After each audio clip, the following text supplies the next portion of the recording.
Hi, my self Priyanshu Joshi. तो मेरा topic है किसी भी रिएक्शन की रेट ऑफ रिएक्शन हम कैसे फाइंड करें। तो इसके लिए हमको एक सिंपल सा फॉर्मूला याद होना चाहिए एवरेज रेट का, जो गार्गी ने समझाया है। Minus del R upon del t is equal to del P upon del t.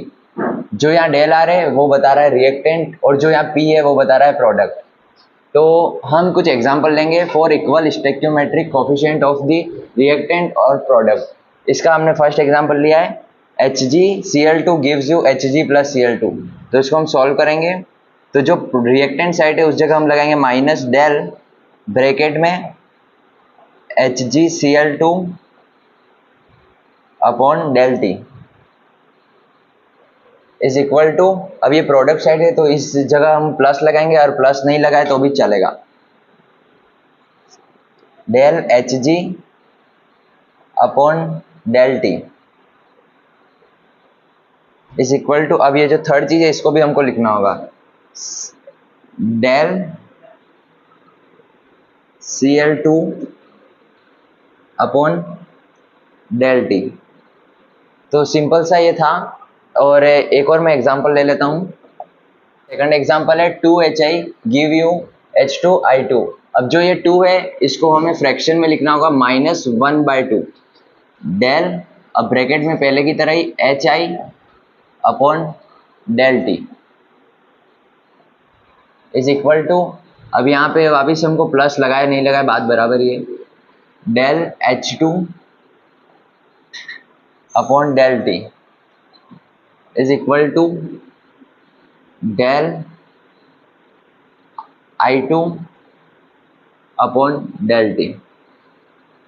तो ये सिंपल से कोई दो एग्जांपल थे।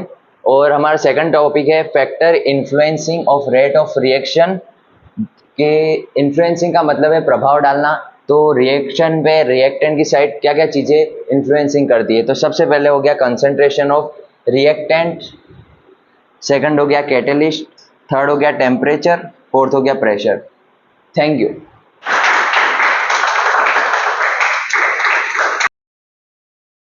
मेरा नाम जेनिल सेवक है और आज मेरा टॉपिक रेट लॉ है, वो मैं आपको समझाने जा रहा हूँ। तो चलिए शुरू करते हैं।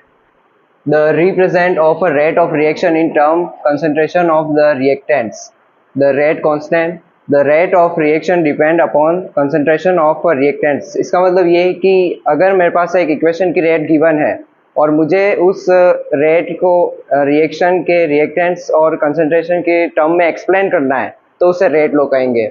और इसमें रिएक्शन के रिएक्टेंट्स और कंसंट्रेशन के बीच में क्या रिलेशन है वो पता चलता है, वो फाइंड करते हैं। तो देखते हैं एग्जांपल एक। रिएक्टेंट्स है और ये हमारा प्रोडक्ट है A प्लस बी, और इसकी पावर है A स्मॉल और स्मॉल बी। स्टोइकियोमेट्रिक कोफिशिएंट है ये, तो ये इसकी पावर में आ जाएगा। और R जो है वो है हमारा rate R directly proportional A की पावर स्मॉल a जो है वो है हमारा स्टोइकियोमेट्रिक कोफिशिएंट, और B की पावर स्मॉल b। और अगर इस प्रोपोर्शनलिटी साइन को अगर हमको हटाना है तो हम K का यूज़ करेंगे। K जो है वो हमारा कांस्टेंट होगा, रेट कांस्टेंट, और ये जो R है वो हमारी रेट है। फिर वही जो ऊपर था कैपिटल A उसकी पावर स्मॉल है जो कि स्टोइकियोमेट्रिक कोफिशिएंट है, और B की पावर स्मॉल b, और ये जो पूरी आती है इसको बोलते हैं रेट लॉ या रेट इक्वेशन। Thank you.